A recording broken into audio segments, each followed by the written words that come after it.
中枪继续通报这个大欢喜的好消息，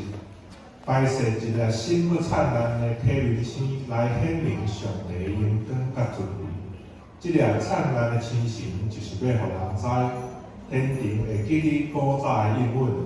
就是新神的真光要降临世间非常明显的记号。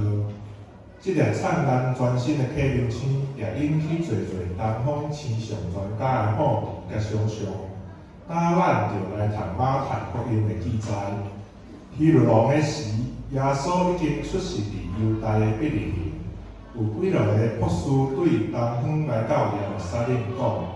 出世做犹太人的王伫倒落，因为阮伫东方有看见伊的星，才来要敬拜伊。